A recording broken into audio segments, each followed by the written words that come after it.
আসসালামু আলাইকুম। আমার নতুন একটি ব্লগে সবাইকে ওয়েলকাম। আশা করছি সবাই ভালো আছো। দীর্ঘদিন হয়ে গেছে ঈদের ব্লগ শেয়ার করা হয়নি। ভাবলাম যে আজকে ঈদের ব্লগটা শেয়ার করি, যেহেতু অনেক দিন হয়ে গেছে। আর ফোন গ্যালারিতে আর কোনো জায়গা নেই। তো আজকে এডিট না করলে আর ডিলিট করা ছাড়া কোনো উপায় থাকবে না। তো আজকেই এডিট করলাম। তো আমি আমার বরকে নিয়ে গেছিলাম ঈদ মাঠে নামাজ পড়ার জন্য। নামাজ শেষ করে আসতেছিল আর রাস্তা দিয়ে গল্প করতেছিল। আমার বরের এটাই প্রথম ঈদ শ্বশুরবাড়িতে, কিন্তু শ্বশুর তো নাই, মারা গেছে। আমার আব্বার শূন্যতা আসলে প্রতি সেকেন্ড, প্রতিটা মুহূর্ত, প্রতিটা ক্ষণেই আমি পাই। তো আমার বড় খুব মিস করে, কষ্ট পায় এখানে আসলে। কারণ আব্বা থাকলে আব্বার সঙ্গে মসজিদে নামাজ পড়তে যেতে পারতো, মাঠে নামাজ পড়তে যেতে পারতো।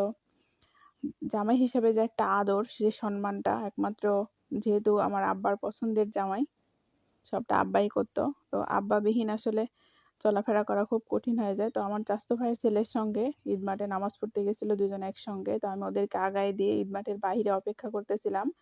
তারপর নামাজ শেষ হলে ওদেরকে সঙ্গে নিয়ে চলে আসছে। তো এটা আমার জন্য অনেকটা কষ্টের, আবার অনেকটা আনন্দের। কারণ আমার বরের প্রথম ঈদ আমাদের বাড়িতে, আর নামাজ পড়া, ঈদ মাঠে নামাজ পড়াও প্রথম।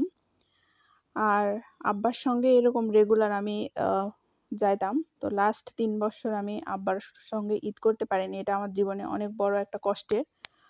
এটা আমি যতদিন বেঁচে থাকবো এই যন্ত্রণাটা থেকে যাবে। আব্বা নামাজ পড়তে যাওয়ার আগে আব্বার পাঞ্জাবি পরায় দেওয়া, আবার গোসল করানো, পাঞ্জাবির বোতাম লাগানো, আব্বাকে রেডি করে ঈদ মাঠ পর্যন্ত আগায় দিয়ে আসা। কারণ আব্বা অনেক অসুস্থ ছিল। একটুতেই আব্বা ঢুকে যেত, অস্থির হয়ে যেত। আব্বার পিছনে পিছনে সব সময় থাকা লাগতো। তো মা এত সময় দিতে পারতো না, কিন্তু আমাকে প্রত্যেকটা কাজে, বাজারে, সব জায়গাতে চোখে চোখে রাখতে হতো আব্বাকে।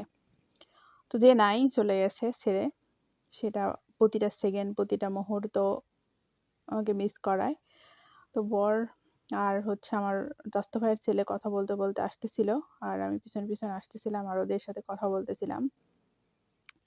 তো শেষ করে এসে আমাদের এখানে বাগানের মধ্যে গরু অলরেডি বেঁধে ফেলেছে। হয়তো যারা আগে নামাজ পড়ে এসছে তারা কুরবানির জন্য গরু রেডি করে রেখেছে। আর এই গরুটা মনে হয় অনেক বেশি ছিল, এই জন্য আগেই বড় গাছের সঙ্গে বেঁধে রেডি করে রাখছে কুরবানি করার জন্য। তো এটা দেখে যখন আমি বাড়িতে আসতেছিলাম, বরকে সঙ্গে করে নিয়ে যখন বাড়ির দিকে আসার পরে আমার খাসির সঙ্গে অনেকটা, মানে এটা আমার কুরবানির খাসি ছিল। তোমরা অনেকেই দেখছো ওর সঙ্গে অনেক ভিডিও। তো আমার বুকের কোথায় যেন লাগতেছিল। ওকে 7 দিন ওকে আমার বাড়িতে রাখছি, যত্ন করছি। 7 দিনই ওর প্রতি আমার যে মায়া জন্ম নিছে, ওকে বিদায় দেওয়াটা আমার জন্য অনেক কষ্টের ছিল। তারপরেও তো ভালোবাসার জিনিস বিসর্জন দিতে হবে, এটাই নিয়ম ছিল।